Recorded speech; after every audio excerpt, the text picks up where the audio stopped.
The 2022 NFL Draft has finished up the third season of their NFL careers, so it's time to look back and see if they've lived up to expectations or not. In this video, I'm going to be grading the second half of the first round of the 2022 NFL Draft 3 years later. Last week, I covered picks 1 through 16, and today I'm covering picks 17 through 32. If you enjoyed this video, then please drop a like and subscribe if you're new. Subscribe takes just a second, and it really helps me out. Thank you, and let's get started. Pick 17, Zion Johnson, B. Johnson has been a very solid guard for the Chargers that has been improving bit by bit every year, but has yet to take that leap forward into elite territory. He's always had a pressure rate of around 5%, he hasn't had bad penalty problems, and has also been a solid run blocker. In 2024, he did have some really nice games, particularly against Cincinnati, Las Vegas, and New England. Overall, I think Johnson has penciled himself in as a stable player at the guard position, and while he may not be elite or anything, I think the Chargers are definitely happy that they have him. Pick 18, Treylon Burks, F. In what will go down as one of the worst trades of all time, the Titans traded AJ Brown to the Eagles in exchange for some picks, including this first round pick that they spent on Treylon Burks. Burks has dealt with injuries his entire career and has never played in a full 17 games. But when he's been on the field, he hasn't been any good and hasn't shown any signs of development. In fact, he might just be getting worse and worse. Every single year of his career, his numbers have been going down. His yards per route run has been decreasing, his contested catch rate has been decreasing, his yards after the catch have been decreasing, his drop rate has been increasing, and he hasn't caught a touchdown in 2 years. It wouldn't surprise me if by the end of the season, Burks is the wide receiver 5 or 6 or is off the team entirely. The funniest stat about AJ Brown and Treylon Burks is that AJ Brown has the same amount of Super Bowl appearances with the Eagles as Treylon Burks has touchdowns in his career. AJ Brown has been to 2 Super Bowls and Treylon Burks has caught 2 touchdowns. That's pretty pathetic. Burks has been a complete bust for the Titans, and I guarantee they would give anything to have AJ Brown back on their team right now. Pick 19, Trevor Penning,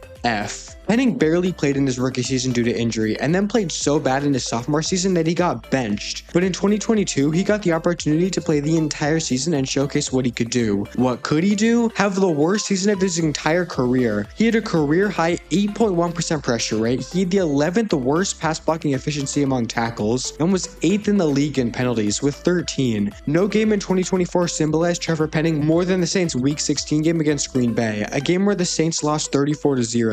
Despite the fact that the Packers' pass rush in 2024 was incredibly average, Penning allowed 11 pressures on just 39 pass blocking snaps, playing one of the worst games any offensive lineman played all season. The Saints are currently toying with the idea of moving Penning to guard, so we'll see if that works out, but as of right now, he's been a complete bust. Pick 20, Kenny Pickett, D.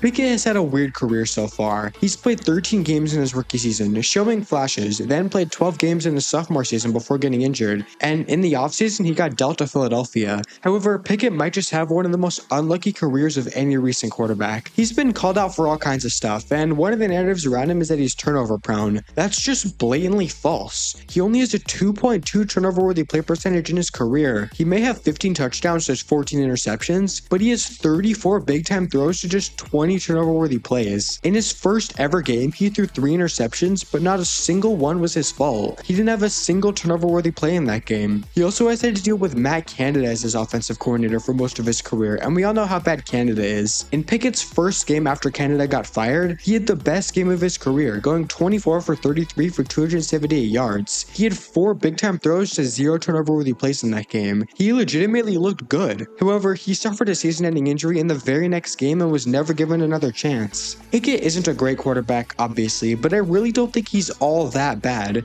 This grade's only a D because Pickett was off the team that drafted him after 2 seasons, not because he's some crazy awful quarterback. Pickett now gets a chance to compete for the starting job on the Browns, and hopefully he can play well, but for the Steelers, Pickett was not a good pick. Pick 21, Trent McDuffie, A. McDuffie has been steadily improving every season to the point where by now he's one of the best corners in the league. He swapped back and forth from outside to slot, back to outside, and has been good in both places. In 2024, he allowed a 60.7 reception percentage and just 9.8 yards per reception, which is really good. He was 5th in PFF coverage grade and 2nd in PFF overall grade among cornerbacks. He's also been a very solid run defender and is a sound tackler. Overall, McDuffie has been a cornerstone on the Chiefs defense ever since he got drafted and will continue to be for a long time. Pick 22, Quay Walker, D+. Walker has been a very polarizing linebacker for the Packers that overall hasn't returned first-round value. He's just never been able to figure things out in coverage. He's always allowed a passer rating of at least 93. He has just one career interception, and over the past 2 seasons, he's allowed an 85.2 and 78.8 reception percentage respectively. He's a bit better in run defense, but still not as good as you would hope. He was the 44th in run stop rate among linebackers in 2024. His best trait is probably his tackling, where he has a career missed tackle rate of just 8.4%, which isn't bad, but that doesn't make up for his coverage deficiencies. Overall, Walker has been a disappointing pick, and I'm not sure how much longer he'll be a starter for this team. Pick 23, Kaiir Elam, F. Elam has struggled to stay on the field due to injuries. He's only played in 29 total games over 3 seasons with Buffalo, before being dealt to the Cowboys this offseason. When he's been on the field, however, it hasn't been pretty, and he hasn't shown signs of getting better. He struggled heavily in coverage. In 2024, he led a passer rating of 118.4 when targeted, and allowed a reception percentage of 75, both of which were top 15 among corners, which is not where you want to be. He was also 86th in forced completion percentage. He also hasn't been much better in run defense. Overall, Elam has been a complete bust of a pick, and this is one the Bills would definitely like to have back. Pick 24, Tyler Smith, A-. Smith started out as a left tackle in his rookie season, but moved inside to left guard in 2023 and 2024, and has played really well. He's allowed a pressure rate of around 3% over the past 2 seasons, which is very good, and he's also only given up 3 sacks in that time. I think he's one of the better pass protecting guards in the league. He was 9th in PFF pass blocking grade and 14th in pass blocking efficiency. He isn't quite as good of a run blocker, but he still is very solid there. I don't think Smith is one of the premier guards in the NFL, at least not yet, which is why this isn't an A or an A+, but he definitely is a staple of this offensive line, and the Cowboys are thrilled to have him. Pick 25, Tyler Linderbaum, A+.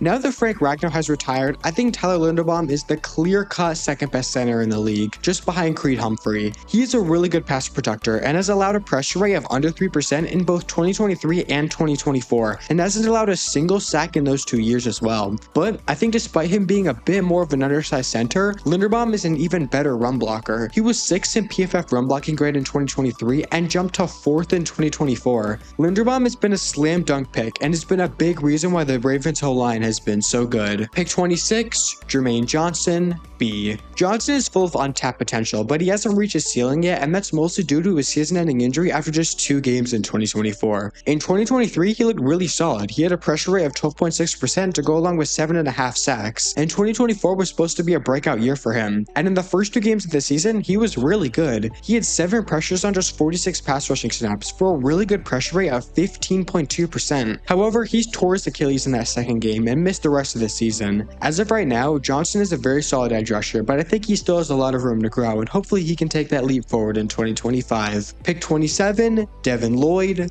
B. Lloyd is a really solid run defending specialist that I think plays his role well in Jacksonville. He's never going to be a true LB1 due to the fact that he isn't very good in coverage, but the Jags didn't draft him to be an LB1. They drafted him to be a good run defender next to Foyesade Oluokun, and he's played that role well. He was 9th in PFF run defense grade in 2024 and has been getting better as a tackler every season, having a career low 4.5% missed tackle rate in 2024, which was the best among all linebackers in the entire league. Obviously, I can't give him anything higher than a B due to the fact that he isn't very good in coverage, but I think that overall, the Jaguars are very happy with this pick. Pick 28, Devonte Wyatt, B+.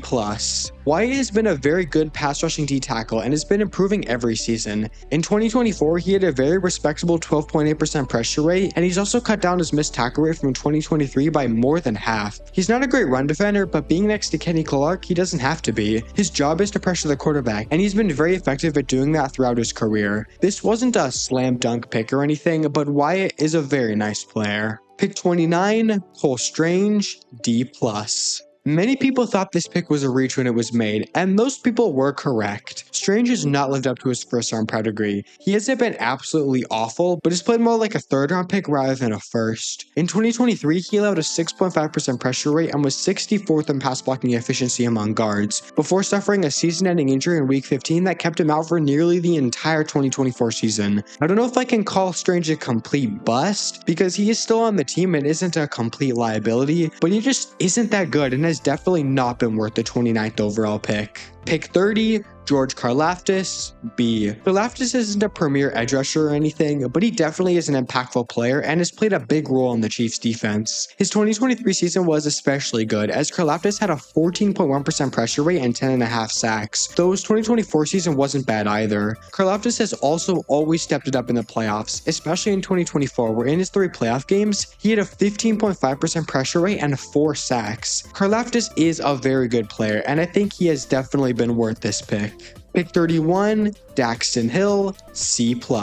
In the first 2 seasons of his career, Hill was a pretty average corner, and 2024 was supposed to be a big year for him. And for the first few weeks, Hill showed a lot of nice flashes and it looked like he was going to have the best season of his career. Unfortunately, he suffered a torn ACL in week 5, ending his season. In 2024, Hill had a career low passer rating allowed, a career low reception percentage, and career highs in PFF coverage grade and PFF overall grade. I would like to give Hill a higher grade than a C+, but I just can't based off 5 games of good play. Hopefully he can bounce back and have a great 2025 season. Pick 32, Lewis Cine, F. Vikings GM Kwesi Adofo-Mensah has done a lot of nice things for his team, but his first ever draft pick was a complete bust. Cine just couldn't get on the field. He was always dealing with injuries and was a healthy scratch at times. In 2 years, Cine has only played 10 total snaps for Minnesota, and now he's off the team and has been on the Eagles practice squad. There isn't anything else to say. Cine was a complete bust. But that's it. Those are my grades for the second half of the first round of the 2022 NFL Draft 3 years later. Where do you agree? Where do you disagree? Comment below. If you enjoyed this video, then please drop a like and subscribe if you're new, and that's it for me.